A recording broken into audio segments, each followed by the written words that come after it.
Bienvenue sur notre chaîne. N'oubliez pas de vous abonner pour ne pas manquer les nouvelles vidéos. Bon visionnage. David, pourrais-tu venir à la fête et garder un œil sur Claire? J'ai des problèmes au travail, je vais être en retard.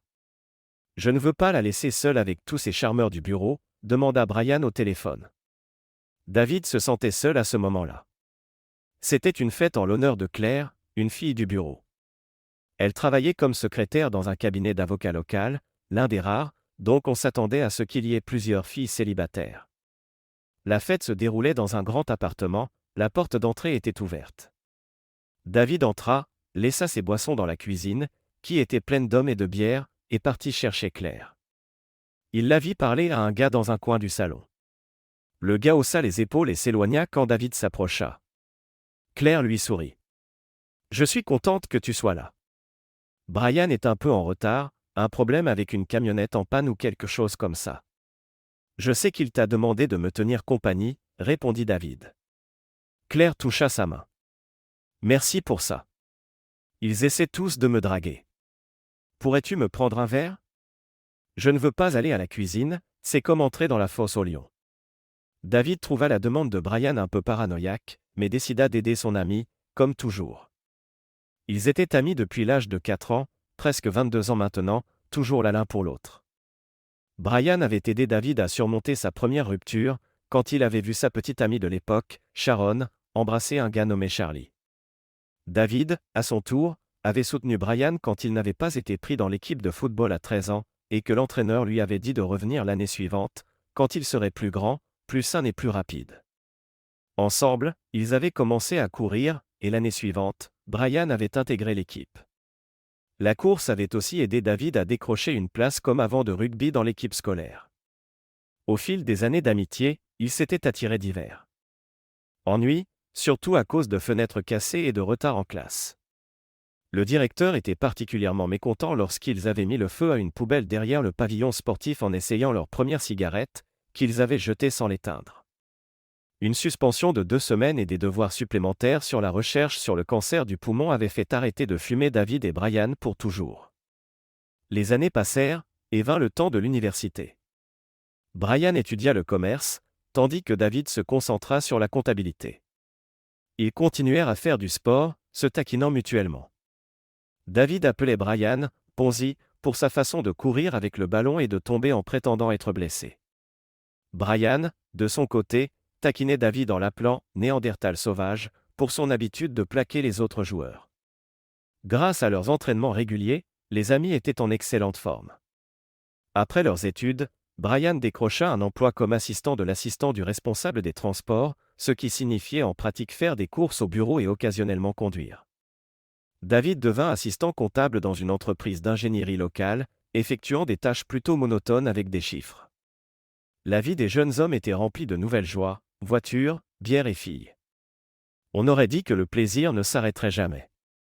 Avec le temps, les compétences organisationnelles de Brian et sa capacité à trouver des moyens d'élargir les affaires furent remarquées par l'entreprise. Après quelques années, il fut promu au poste de responsable adjoint des transports. David, quant à lui, découvrit son talent pour repérer les erreurs dans les chiffres, qu'elles soient accidentelles ou intentionnelles pour cacher quelque chose. Bientôt, il devint comptable en chef adjoint. Les amis continuaient à se taquiner, s'appelant « équilibreur de camionnettes » et « Néandertal jouant avec des os ». Un jour, Claire entra dans la vie de Brian, qui était un bon ami de David. C'était inévitable. Les amis savaient toujours qu'un jour ils rencontreraient la femme de leurs rêves, et que tout changerait. David espérait secrètement être le premier à trouver celle avec qui il passerait le reste de sa vie, mais le destin en avait décidé autrement.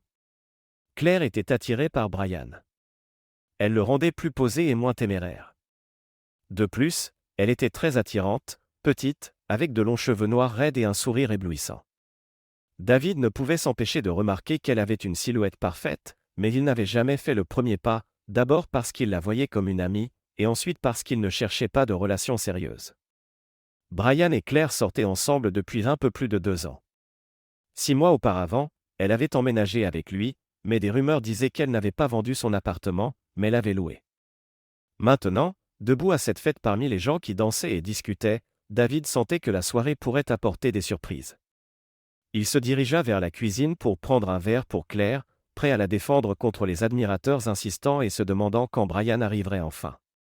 De retour avec du rhum pour Claire, David, pour dissuader Touga de l'approcher, resta à ses côtés et parla avec elle de diverses choses, y compris de leur relation avec Brian. « Alors, quand est-ce que vous vous mariez, tous les deux ?» demanda David de manière inattendue. Claire rougit. « Brian y fait allusion, mais je lui dis toujours que je ne suis pas encore prête, avoua-t-elle, comme si elle révélait un secret. Ne te méprends pas, je l'aime beaucoup. Il est gentil, attentionné, doux, drôle et très bon. » David sentit qu'elle retenait quelque chose.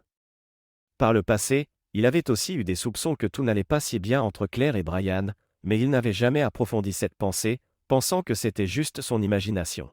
« Alors, qu'est-ce qui te retient ?» insista-t-il, sentant la tension monter entre eux. Claire devint soudain sérieuse et posa sa main sur son épaule. « Dave, dit-elle, le regardant droit dans les yeux, je sais que tu peux garder des secrets. Brian est merveilleux, mais il me manque quelque chose. » David fut déconcerté. Il avait toujours pensé que Brian et Claire étaient parfaits l'un pour l'autre. « Tu vois, oh mon Dieu, c'est tellement gênant, murmura Claire. Tu peux me faire confiance. Je vous aime tous les deux comme ma famille. » Claire leva les yeux au plafond. « Il n'est pas très bon au lit, murmura-t-elle à peine. David la fixa, choqué. Claire hocha la tête. « Pourrais-tu l'aider d'une manière ou d'une autre ?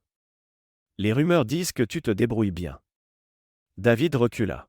« Oh non, je suis son ami, je ne peux pas. » « Non, non, idiot, ce n'est pas ce que je voulais dire. » Claire sourit.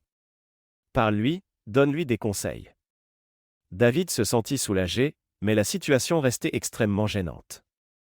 Il ne savait pas quoi dire. « Je l'aime, mais j'ai besoin de plus, tu sais, » dit Claire, les yeux brillants de larmes. « Je dois y réfléchir, » marmonna David. Il envoya rapidement un message à Brian pour savoir quand il reviendrait.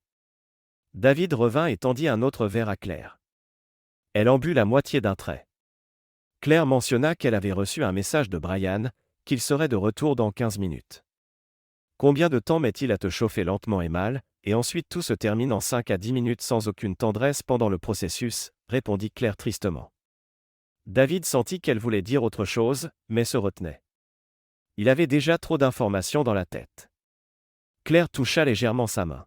« Si tu pouvais le pousser à en parler avec toi, ce serait un début. » « D'accord, je vais lui prendre une bière quand il arrivera, et toi, va retoucher ton maquillage. »« Je te promets d'y réfléchir, » répondit David.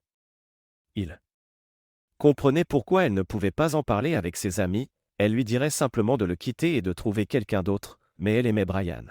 « Merci. » Claire regarda David, posa sa main sur son épaule et l'embrassa sur la joue. « Tu es comme la grande sœur avec qui je peux discuter, mais que je n'ai jamais eue. »« Bon, d'accord, grand frère avec qui je peux discuter, mais que je n'ai jamais eu. »« D'accord, frangin. » Claire sourit et alla retoucher son maquillage dans la salle de bain.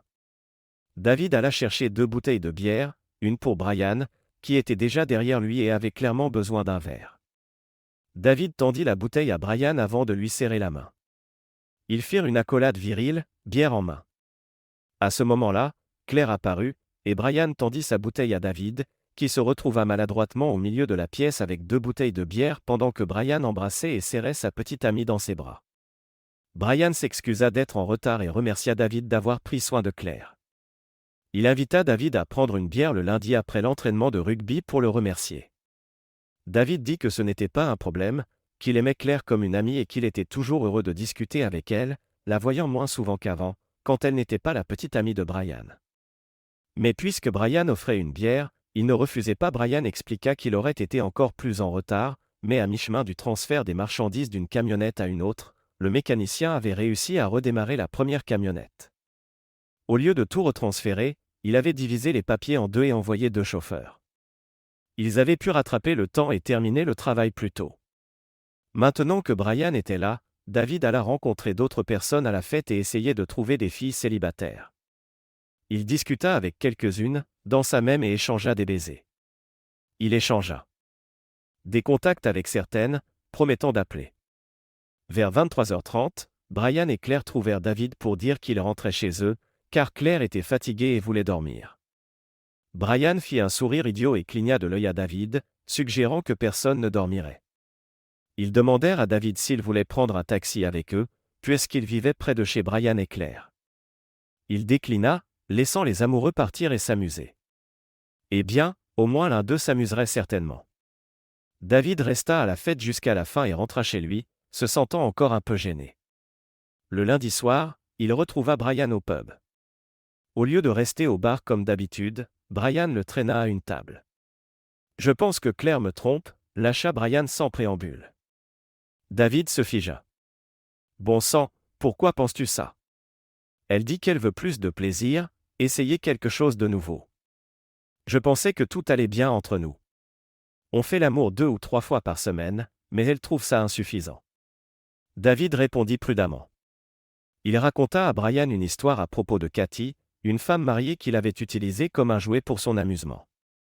Ça ne me dérangeait pas d'être un jouet, le problème était qu'elle mentait en disant qu'elle était divorcée. David partagea quelques conseils avec son ami pour améliorer leur vie sexuelle, puis se dirigea vers le bar. Il avait besoin d'étirer ses jambes et de réfléchir. Une idée ingénieuse lui vint à l'esprit au comptoir.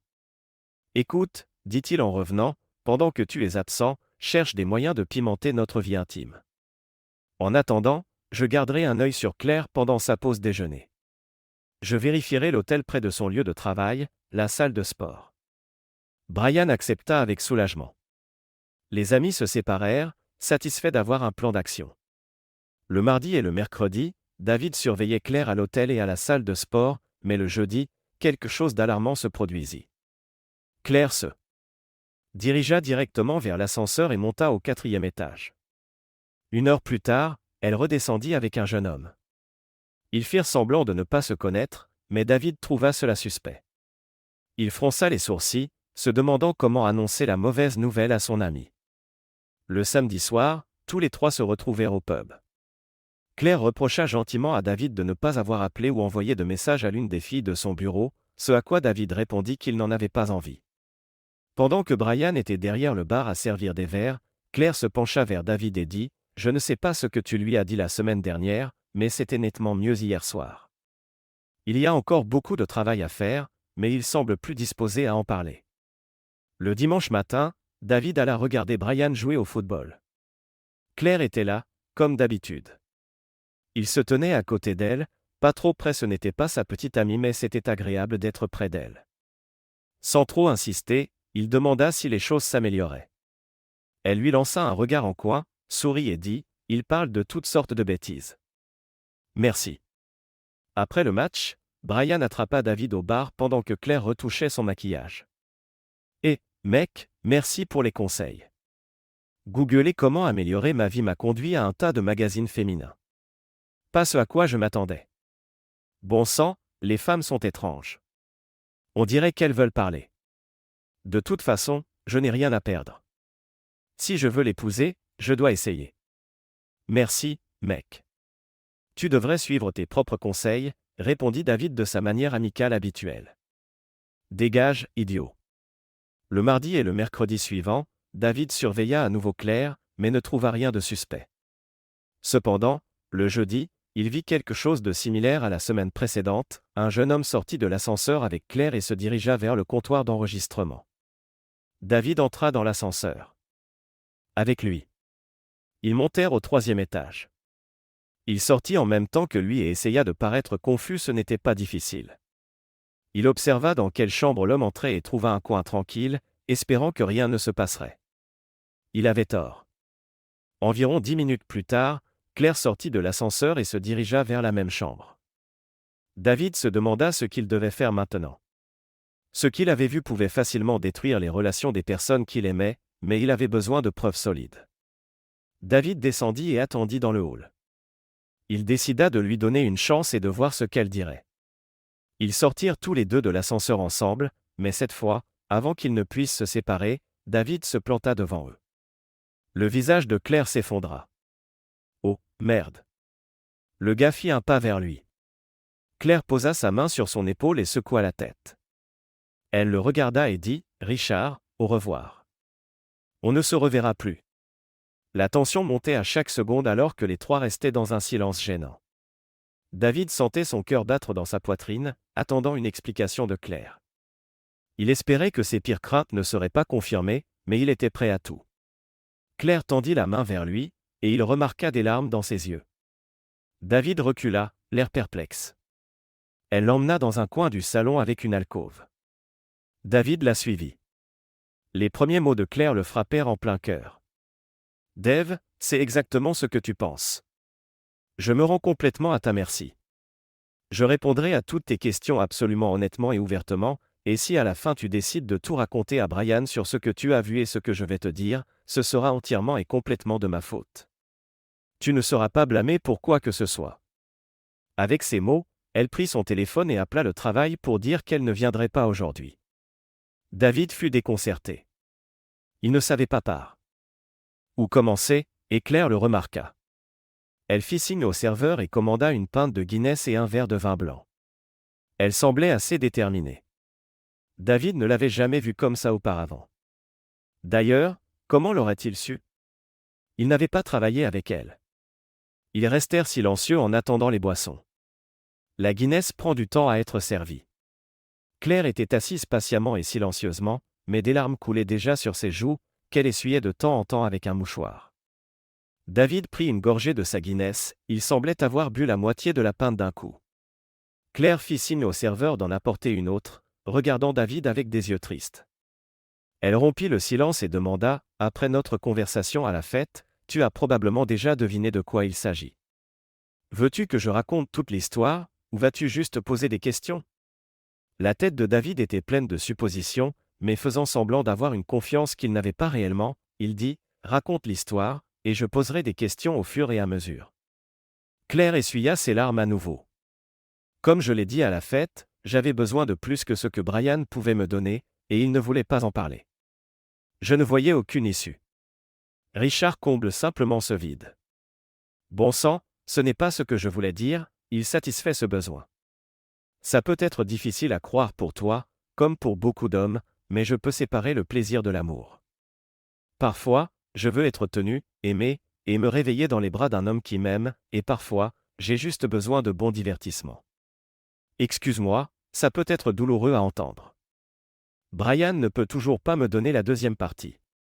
Samedi, il était sacrément proche de le faire. Richard ne fait que combler la deuxième partie. Je ne voyais pas d'autre solution que de rester avec Brian et d'obtenir la dose de divertissement dont j'ai besoin. Et avant que tu ne demandes, je ne travaille pas avec lui. Je l'ai rencontré lors d'une réunion d'avocats de l'autre côté de la ville. Il est marié et n'a aucune intention de quitter sa femme, et je ne suis qu'un divertissement secondaire pour lui. Ça peut sembler déraisonnable, mais ça a du sens pour moi. As-tu des questions ? Demanda soudain Claire d'un ton professionnel, comme si elle se défendait. David avait quelques questions, mais il essayait de comprendre jusqu'à quel point il avait vraiment besoin de connaître les réponses, quelles questions étaient importantes, quelles réponses comptaient. Certaines questions sont inutiles parce que je ne sais pas ce qui est important. Par exemple, où vous êtes rencontrés et qui a proposé, ça n'a pas d'importance. Où vous êtes rencontrés, ça ne compte pas, mais qui a fait le premier pas ? Demanda David. C'est simple, répondit Claire. Il m'a entendu dire que je ne serais pas contre un peu de bon divertissement. Il s'est tourné vers moi et m'a dit qu'il pouvait le faire pour une beauté comme moi, à condition que ma femme ne le découvre pas. J'ai pensé qu'il plaisantait. Plus tard, il m'a attrapé alors que je quittais la salle des avocats, m'a pris la main et m'a emmené dans un des bureaux. Je ne vais pas entrer dans les détails, mais j'ai eu ce que je demandais. Regrettes-tu ? Demanda David, posant une question difficile. Claire réfléchit. Regretter que tu m'aies attrapé ? Non. Une partie de moi est contente que je l'ai fait. Une partie de moi est contente que tu m'aies donné une raison d'arrêter, même si Brian me quitte. Une partie de moi regrette que je ne puisse plus avoir de bons divertissements.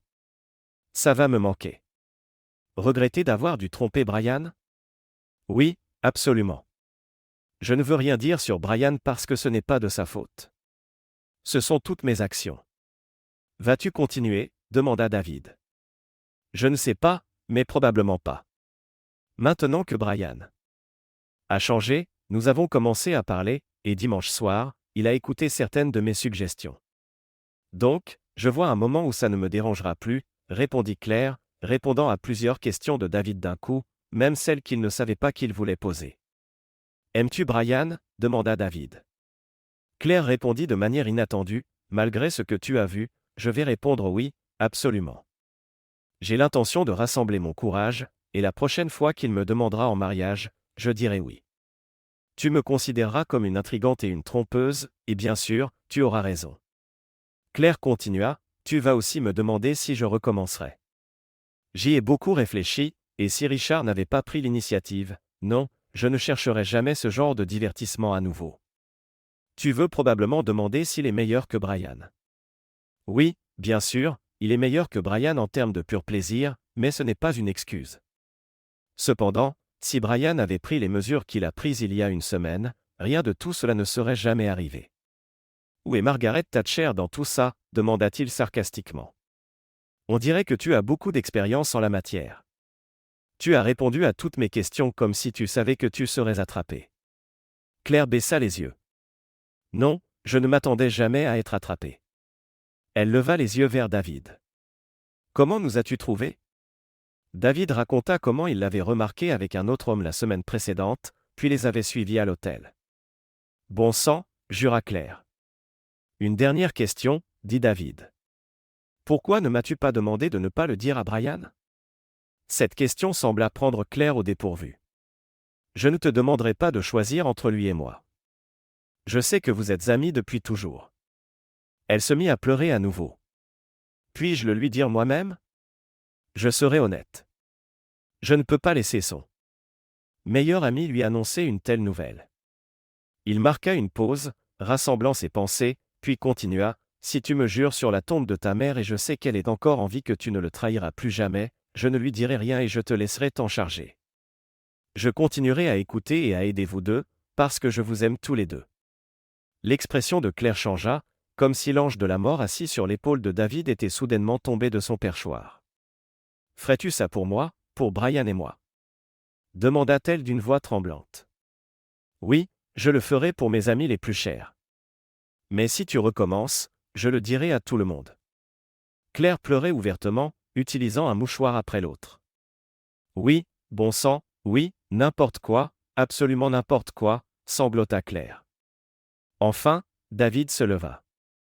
Je dois partir d'urgence, dit-il. Cette conversation m'a épuisé.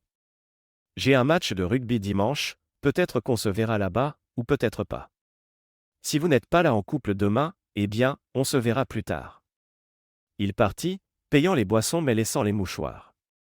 C'était fini, il était temps de passer à autre chose. Il comprenait qu'au moins Brian, quoi qu'il arrive, serait toujours là. David en était sûr. Le dimanche arriva. David et ses coéquipiers sortirent du vestiaire en se tapant dans le dos et en criant des surnoms. Au pied des escaliers se tenaient Brian et Claire, avec de grands sourires sur le visage. Brian riait joyeusement et montrait à David 2 pouces levés. David ne se souvenait pas de grand-chose du match, on lui dit qu'il avait couru comme le vent, et ils gagnèrent. Après cela, David ne vit pas Claire et Brian pendant 2 semaines. Ils étaient partis en vacances à la campagne. Le mercredi après leur retour, Brian appela David et lui dit qu'il l'invitait au club le vendredi soir, sans révéler la raison de l'invitation. David accepta. Au club. Une musique douce jouait, plus comme un bruit de fond. David, Brian et Claire étaient assis dans une alcôve. Claire avait une expression sérieuse, et David remarqua qu'elle buvait à peine. Elle était assise entre eux et soudain, quand la musique s'estompa, elle se tourna vers Brian. « Vas-tu me le demander ?» dit Claire, regardant droit dans les yeux de Brian. « Demander quoi ?» répondit-il, déconcerté. « Tu sais, cette question qui te tourmente depuis 6 mois. » Brian se figea, réalisant que le moment était venu. Maladroitement, il s'agenouilla et prononça « Claire Wolstenholme, me feras-tu l'immense honneur de devenir ma femme ?»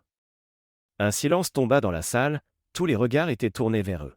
« Oui, oui, 1000 fois oui !» s'exclama Claire, se jetant dans les bras de Brian. David observa cette scène avec des sentiments mitigés. Il était heureux pour ses amis, mais quelque part au fond de lui, il ressentait une pointe de tristesse. À un moment donné, il prit Claire à part et demanda, « Je comprends que tu lui as tout dit et que vous avez résolu cette situation ?» « Oui, quand nous sommes partis en vacances, c'était difficile, mais j'ai réussi à lui avouer. Brian était vraiment en colère et a quitté la maison, et j'ai pensé que je l'avais perdu pour toujours. Mais il est revenu le soir, m'a serré fort et m'a embrassé. Ce jour-là, nous avons juré de toujours nous rester fidèles, malgré toutes les difficultés. 6 mois plus tard, Brian et Claire se marièrent. À leur mariage, David rencontra une amie de la mariée nommée Harriet. Ils commencèrent à sortir ensemble, et David était assez satisfait de cette relation. Quand Daniel, le fils de Brian et Claire, naquit, David fut nommé son parrain. Après le baptême, il demanda Harriet en mariage, mais elle refusa et partit, laissant David complètement perplexe. Les années passèrent. David eut d'autres relations, mais aucune ne dura plus de quelques années. Il se résigna à l'idée qu'il resterait probablement célibataire. Pourtant, il était rarement seul, ses meilleurs amis étaient toujours à ses côtés. Daniel rejoignit l'armée, ce qui rendit David très fier de son filleul. Quand David atteignit 53 ans, il réalisa qu'il était trop vieux pour le rugby. Son corps ne récupérait plus aussi vite qu'avant. Un jour, Brian appela et demanda à le rencontrer dans un vieux pub de l'autre côté de la ville. Il ne s'était pas retrouvé là depuis que Brian avait soupçonné que Claire le trompait. Cette demande rendit David méfiant. Quand il arriva, Brian était déjà assis dans la même alcôve où il s'était assis des années auparavant. Il avait l'air épuisé et abattu, avec une Claire tout aussi épuisée assise à côté de lui. David comprit que la conversation ne porterait pas sur une infidélité. « Tu as l'air terrible, mec. »« Tout va bien ?» demanda David avec inquiétude. « En fait, non, tout va très mal, » répondit Brian. David réalisa qu'il allait entendre quelque chose de désagréable. « On m'a diagnostiqué une leucémie. »« Il me reste 1 mois, pas plus, » dit Brian. David sentit le sol se dérober sous ses pieds. « Vraiment, il n'y a rien à faire ?» demanda David, se frottant les tempes. Claire secoua la tête. « Non, il est trop tard. Nous ne savions pas qu'il avait ça. Il se sentait juste fatigué, alors nous nous couchions tôt. Quand il s'est réveillé dans cet état la semaine dernière, je l'ai forcé à aller chez le médecin. Il refusait, disant que c'était à cause du travail, qu'il était juste fatigué. Les 3 semaines suivantes furent terribles. Une semaine avant la mort de Brian, David lui rendit visite à l'hôpital. Brian lui tendit une enveloppe et lui demanda de ne pas l'ouvrir avant son départ. Il y avait beaucoup de monde aux funérailles, collègues, amis communs et parents. David se tenait avec Claire, regardant en silence le corps de son ami être descendu dans la tombe. Claire demanda à David à propos de l'enveloppe, et il lui montra qu'elle était dans la poche intérieure de sa veste, mais qu'il ne l'ouvrirait pas encore. 1 mois passa. Claire appela David et lui demanda de l'aider à déplacer des lits pour Daniel. Quand le travail fut terminé, ils s'assirent dans la cuisine, sirotant une bière fraîche. « Oncle David » dit soudain Daniel, il ne l'avait pas appelé ainsi depuis qu'il avait rejoint l'armée. « Tu n'as pas encore lu la lettre, n'est-ce pas ?» David secoua la tête. « Non, et tant que la lettre reste fermée, on dirait qu'une partie de lui est encore là. » Daniel le regarda attentivement. « Ce n'est pas ça. Sais-tu ce qu'il y a dedans ? » ? « Je ne sais pas. »« Je pense surtout à de la gratitude, » répondit David. « Je pense que maman veut que je l'ouvre, » dit-il. La tension pesait dans l'air. Le mystère du dernier message de Brian les attendait, mais David n'était toujours pas prêt à découvrir son contenu. David promit à son filleul de lire la lettre dès qu'il serait rentré chez lui. Après avoir bu quelques verres de bière supplémentaires, il partit. Claire lui demanda de lui dire quand il serait arrivé, elle s'inquiétait qu'après avoir bu, il ne rentre pas chez lui. David lui envoya un message. Chez lui, il se versa un grand verre de gin tonic, avec beaucoup plus de gin que de tonic. Ça ne va pas être facile, pensa-t-il en ouvrant la lettre. Elle était manuscrite, avec quelques mots barrés. David commença à lire, et les souvenirs affluèrent. La première cigarette qu'ils avaient fumée en cachette derrière la poubelle, l'argent de poche rassemblé pour payer la vitre cassée de la serre, la vieille épave de voiture où ils étaient restés coincés toute une nuit à Skegnes, grelottant de froid. Mais ce qui le toucha le plus fut la mention de Claire. « C'est là que j'ai réalisé qu'elle était la bonne », écrivit son ami. « Grâce à toi, et malgré toutes les difficultés, j'ai vécu une vie Merveilleuse avec une femme magnifique, confessa-t-il. Finissant son jean, David s'adossa à sa chaise. Il était ému, ressentant à la fois de la tristesse et du bonheur. Cette lettre était un véritable trésor, un témoignage des années d'amitié qui l'avaient aidé à devenir ce qu'il était. Tu aimais Claire, mais notre amitié était plus importante pour toi, lisait le paragraphe suivant de la lettre de Brian. Tu as repoussé ses sentiments, tu les as enfouis profondément, mais Harriet l'a vu, tout comme beaucoup d'autres filles. C'est pourquoi elles ne sont pas restées avec toi. Elles t'aimaient, mais ne pouvaient pas te partager avec quelqu'un d'autre. David trembla. Était-ce vraiment vrai? Avait-il réellement caché ses sentiments pour Claire tout ce temps pour ne pas blesser Brian? Dans la lettre, Brian demandait à David de prendre soin de Claire et donnait sa bénédiction pour leur relation, mais demandait d'attendre 1 an et 1 jour après les funérailles pour ne pas choquer les parents. Elle est une femme chaleureuse et merveilleuse, alors s'il te plaît, ne passe pas une année entière à consolider votre amour, écrivit Brian. David finit son gin tonic, manquant de s'étouffer. Soudain, il sentit une main sur son épaule et sursauta presque de surprise. En se retournant, il vit Claire. Elle pleurait. Nous avions raison, dit-elle doucement. M'aimes-tu?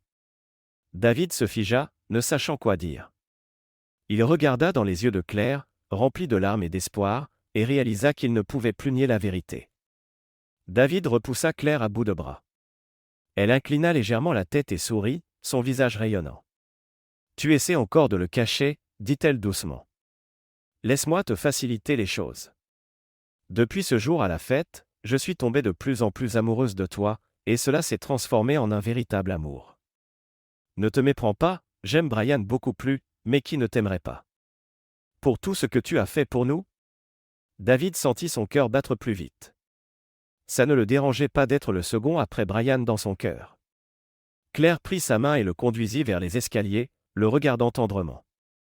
Je pense qu'il est temps, murmura-t-elle. C'était une fête entre Noël et le Nouvel An, où presque tout le monde était réuni, les parents de David, ceux de Brian, ceux de Claire, ainsi que Daniel avec sa femme et ses enfants. On aurait dit que tout le monde attendait quelque chose d'important. Les 3 pères de David le coincèrent, comme s'ils le piégeaient. Le père de Brian, Jonathan, le regarda droit dans les yeux. Quand vas-tu lui faire ta demande? De quoi parles-tu? Tenta d'esquiver David. Demander à Claire de t'épouser, bien sûr, intervint le père de Claire. C'est évident pour tout le monde sauf toi. Daniel n'en peut plus d'attendre. Tu fais partie de la famille depuis si longtemps que ce sera l'étape finale. Tu ne remplaceras pas son père, tu es un bonus supplémentaire, comme s'il avait 2 papas. David céda. Jonathan, Brian m'a écrit une lettre avant de partir. Il m'a dit des choses sur moi-même que je ne savais pas. Et oui, je vais lui faire ma demande, mais il m'a demandé d'attendre 1 an et 1 jour parce qu'il ne voulait pas vous bouleverser. Il n'était pas sûr de votre réaction. Écoute, fiston, intervint le père de David, tu as notre bénédiction complète. Ne perds pas de temps, après tout, nous ne sommes plus jeunes non plus. Ils le laissèrent partir. David retourna dans le salon, et un silence régna. Il regarda autour de lui, tout le monde le fixait. C'était un piège diaboliquement bien planifié par Claire. La mère de Brian s'approcha de lui et plaça quelque chose dans sa main. David baissa les yeux, c'était une bague de fiançailles. Je te la prête jusqu'à ce que tu en achètes une, dit-elle avec un sourire. David était sur le point d'approcher Claire, mais soudain, elle était à côté de lui. Il s'agenouilla et prononça en silence les mots tant attendus. Claire lui tendit la main, et quand il passa la bague à son doigt, la pièce explosa de cris joyeux. Pas très romantique, murmura David en embrassant Claire. Tout cela était-il arrangé? Tout, répondit-elle avec un sourire malicieux. Qui penses-tu l'a organisé? Je t'aime. Ils se marièrent 6 semaines plus tard. David dit à Daniel de ne jamais l'appeler papa ou oncle, et il ne l'appela jamais papa, mais pour le taquiner, il l'appelait parfois oncle avec un sourire. Après toutes ces années, David réalisa que oui, il aimait vraiment Claire, et il comprit que de véritables sentiments pour elle avaient commencé à émerger après qu'elle eût été honnête avec lui à propos de l'affaire à l'hôtel. Il fut frappé par l'honnêteté de Claire et par la manière dont elle avait essayé de sauver son amitié avec Brian. Et maintenant, après tant d'années, il la regardait, la femme de son ami, puis sa propre femme, et réalisait qu'il était vraiment heureux. Merci de regarder et n'oubliez pas de vous abonner pour ne pas manquer les nouvelles histoires.